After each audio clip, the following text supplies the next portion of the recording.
Today we're going to have a look at the Constitution. Loosely speaking, the Constitution of India is perhaps the most important law in India. In fact, we call it the mother of all laws, colloquially so. If you look at it from a hierarchical point of view, the Constitution is perhaps the most supreme of all laws in India. Thereafter, you have your central laws, thereafter you have your state laws, and lastly, you have your delegated legislation. So in the hierarchy, it's the Constitution right at the top, followed by the central laws, followed by the state laws, and thereafter the delegated legislation.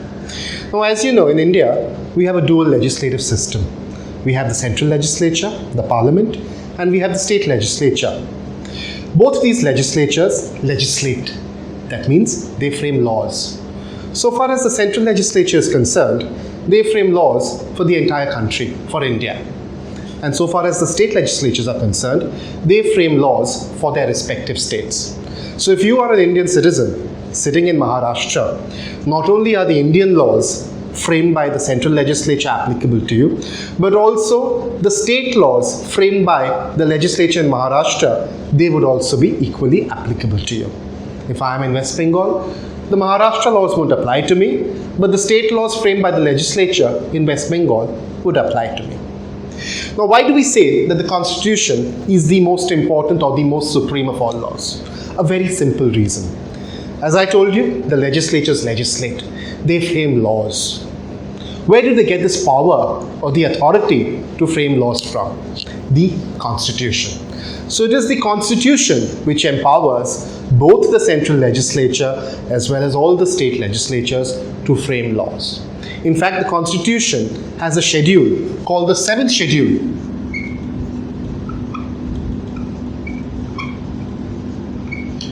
which has 3 lists.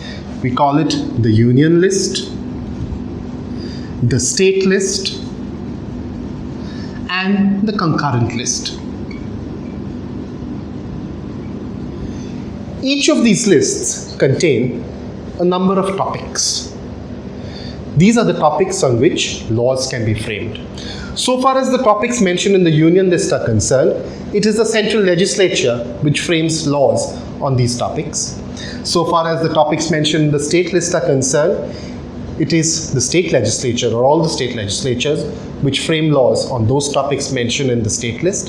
And so far as the concurrent list is concerned, both the union legislature or the central legislature as well as the state legislatures have the power to frame laws mentioned in the topics mentioned in the concurrent list.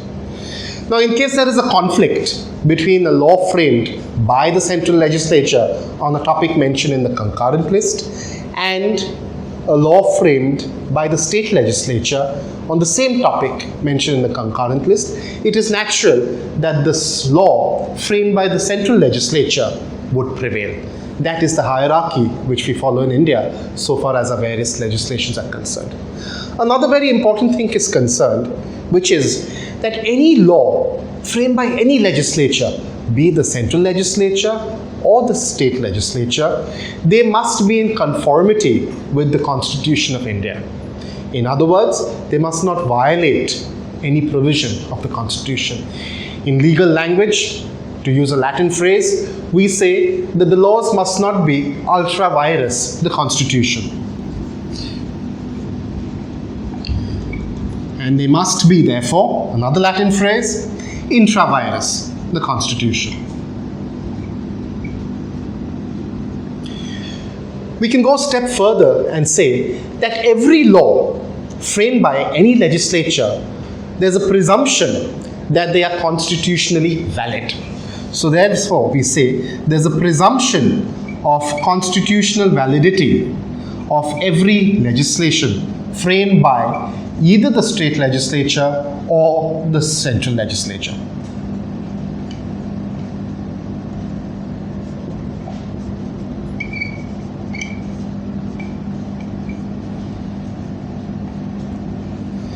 Please bear in mind that this is a mere presumption. And because it is a presumption, it is rebuttable.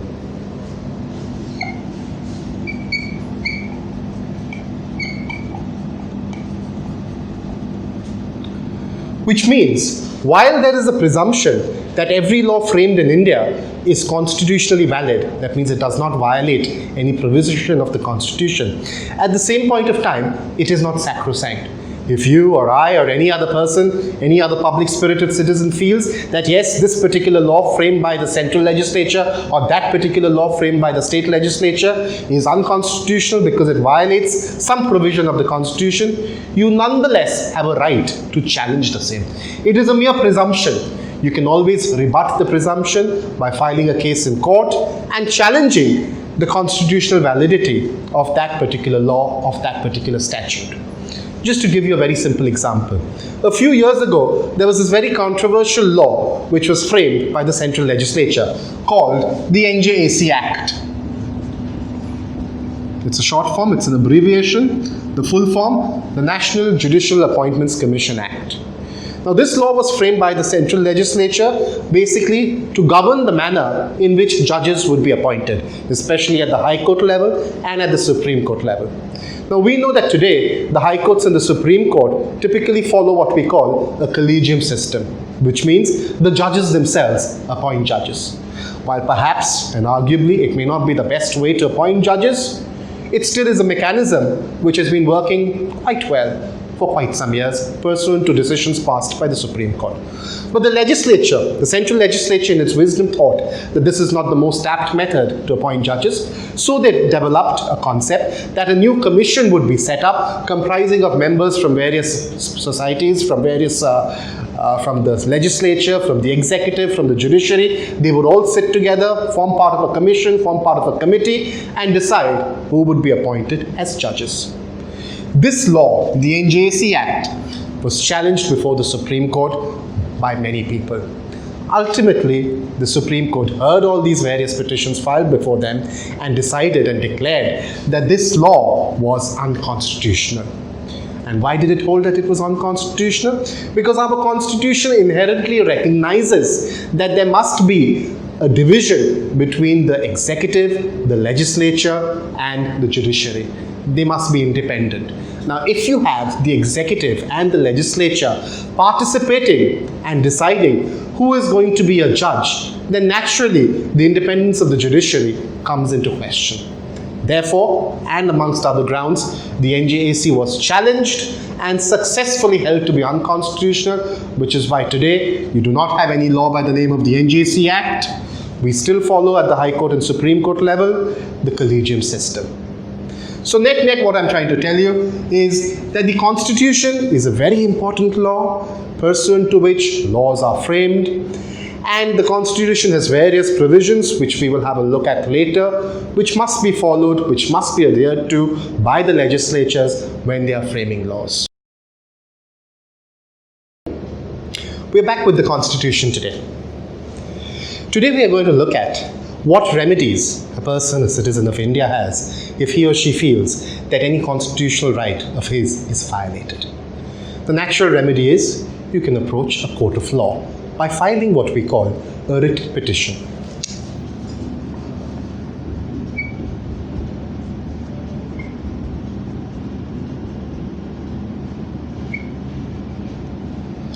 There are two particular provisions in the Constitution under which a person can file a writ petition. Now, we know that the Constitution is split into articles. So we're going to have a look at today Article 32 and Article 226 of the Constitution of India. Article 32 of the Constitution of India basically gives every citizen of India the right to file a proceeding before the Supreme Court of India if he or she feels that his fundamental right, any of his fundamental rights, have been violated by the state. So Article 32, only before the Supreme Court and for violation of fundamental right. On the other hand, Article 226 of the Constitution of India empowers every citizen of India to file a writ petition before the High Court if he or she feels that any constitutional right of his has been violated under the Constitution by the state. Keep in mind, so far as the Constitution is concerned, The rights guaranteed to you under the Constitution can typically only be violated by the state, especially your fundamental rights.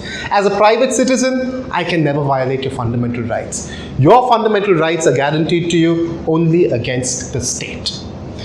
So far as Article 226 is concerned, just to recap, you have the right to file a writ petition before any high court. And what do you file it for? For the violation of any constitutional right. So if you look at it from a set theory perspective, if you have a universal set being legal rights, you have various rights under various laws. Amongst all those various legal rights, you have a whole bunch of rights, which we call your constitutional rights. And within your constitutional rights, you have a bunch of rights called your fundamental rights.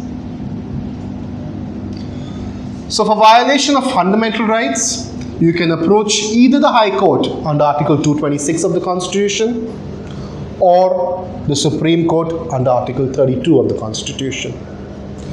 For violation of your constitutional rights, you cannot approach the Supreme Court unless it's a violation of a fundamental right. Therefore, for constitutional right violation, you have to approach the High Court. So what we therefore see is that the High Court has a wider jurisdiction as compared to the Supreme Court so far as violation of constitutional rights or fundamental rights are concerned.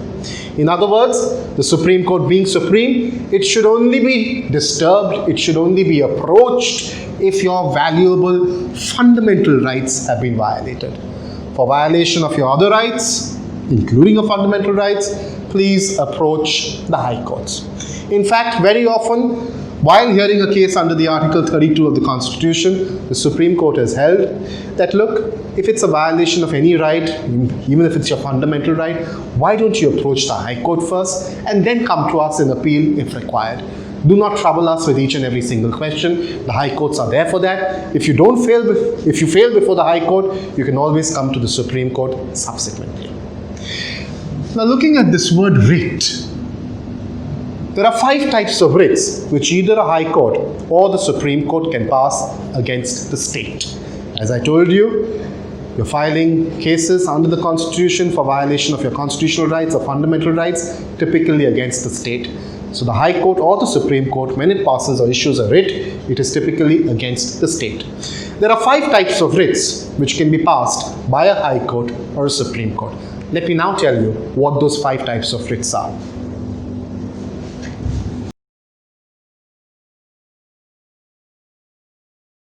Latin phrases. So the first type of writ which can be passed is a writ of mandamus. Then we have the writ of prohibition.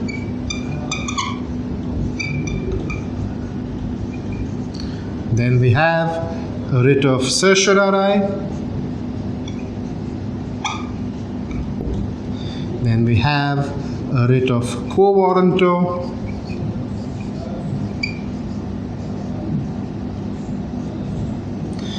And lastly, the 5th one, we have a writ of habeas corpus.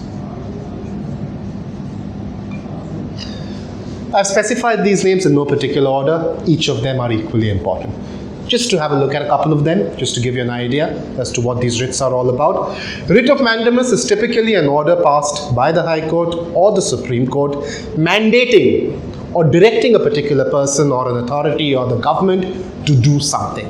I mandate you as the court and I direct you to do something. That is a writ of mandamus. Keep in mind, you can file writ petitions only before the High Courts and the Supreme Court. You cannot approach a lower court like a district court or a criminal court like the Sessions Court for violation of your constitutional rights. Constitutional rights are important, therefore you approach either the High Court or the Supreme Court. Of your constitutional rights, your fundamental rights are the most important. Therefore, for violation of your fundamental rights, you can in fact approach the Supreme Court directly. So that is the writ of mandamus. Let's have a look at another one, the writ of prohibition. Writ of prohibition is kind of similar to a writ of mandamus. Writ of mandamus asks you to do something. Writ of prohibition asks you not to do something. So the court passes an order prohibiting you or preventing you from doing something. If I ask you to do something, in other words, I'm asking you not to do something. If I ask you to go out of this room, In other words, I'm asking you not to go out or not to come into this room. So mandamus and prohibition usually go hand in hand. Let's have a look at another one, the writ of habeas corpus. Again, it's a Latin word, a Latin phrase. Literally translated, it means produce the body. Typically, such a writ petition is filed in cases of kidnapping, police torture, in cases of where there's slavery involved, prostitution involved, somebody's taken away from his village or his house and taken away to another city, and you don't know where that person is. You want the court to pass a writ of habeas corpus, directing the police authorities, directing the government to find that particular person and bring him before court. Somebody is being tortured you suspect is being tortured inside the police jail. You want a writ of habeas corpus to be issued against that particular authority to bring that person before the court. This is what a writ of habeas corpus is. Writs of certiorari, quo warrant are also there. We will have a look at it another day. Thank you. Today we're going to have a look at some of the articles mentioned in the Constitution of India. I'm first going to look at Chapter 3 of the Constitution of India, which deals with the fundamental rights. So Chapter 3, dealing with the fundamental rights. One of the most important fundamental rights, in fact, perhaps the most crucial one, is guaranteed to the citizens of India under Article 14 of the Constitution. We hear about this all the time, the right to equality.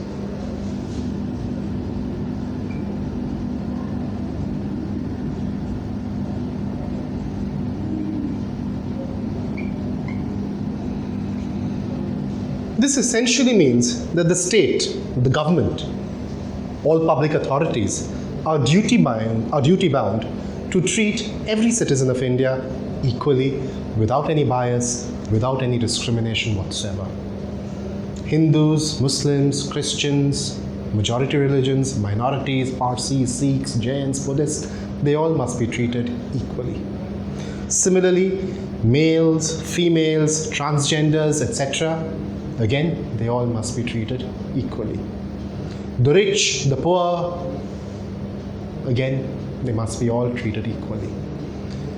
The symbol of justice, as we all know, is typically a blind woman, blindfolded rather, a woman blindfolded with a weighing scale in front of her hands, which means that justice does not know.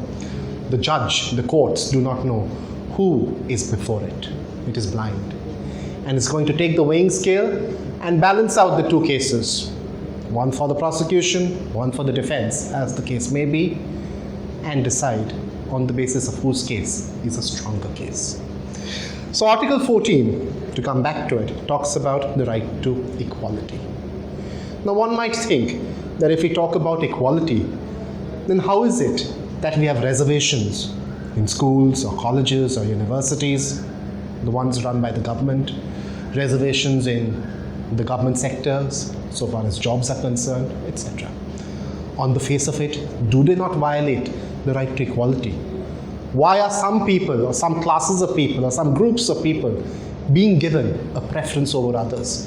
Why can we not all compete for the same seats, for the same opportunities?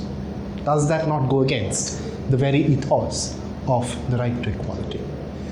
There the Supreme Court has held, very interestingly so, that the right to equality does not mean that everybody must be treated equally. It means that equals must be treated equally.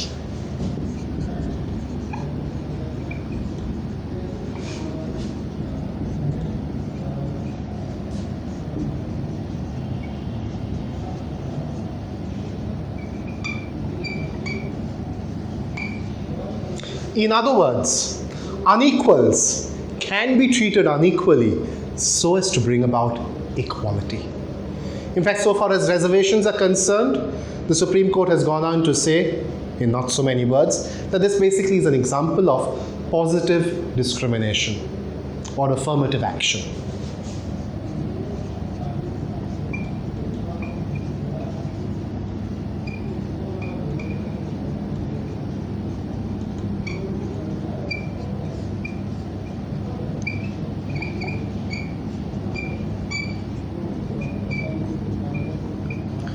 where different groups of citizens are being treated unequally so as to bring about equality amongst them all. That is the very nature, the very basis, and the very fundamental interpretation of Article 14 of the Constitution. Let's have a look at another article for now. Let's have a quick look at Article 19 of the Constitution of India.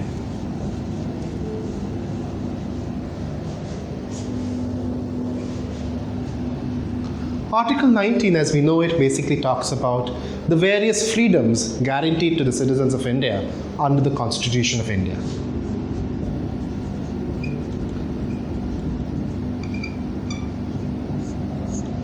For example, the freedom of speech and expression, the freedom to reside in any part of India, the freedom to carry on any trade, profession, business, etc., etc. So there are a various set of freedoms mentioned under Article 19, which is again one of our fundamental rights guaranteed to us under Chapter 3 of the Constitution of India against the state.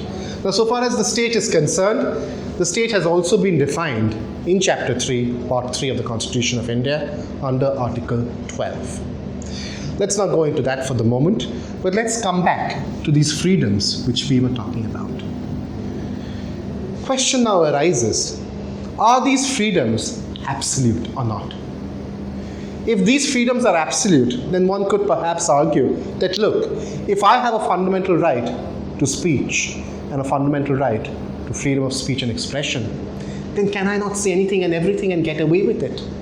Would I be therefore guilty of defamation in any given situation?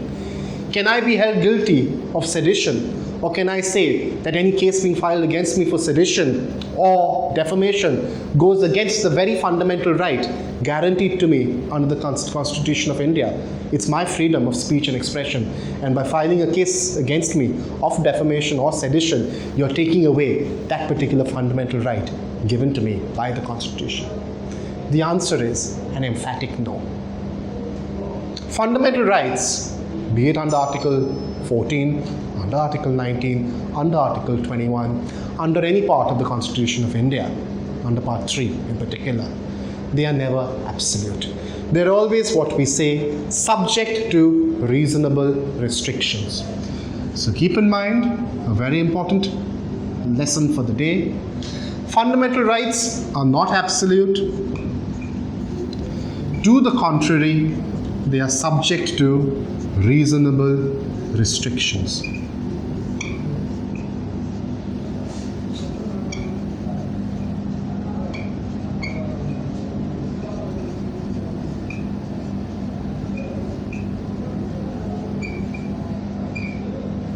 Whether something is reasonable or unreasonable, that ultimately has to be determined by a court of law if the situation so demands. There is no particular objective test to decide whether something is reasonable or not, but it's left to the subjective satisfaction of the courts. And so far as fundamental rights are concerned, so far as constitutional rights are concerned, we know that this satisfaction therefore would imply the satisfaction of either the High Court or the Supreme Court, as the case might be.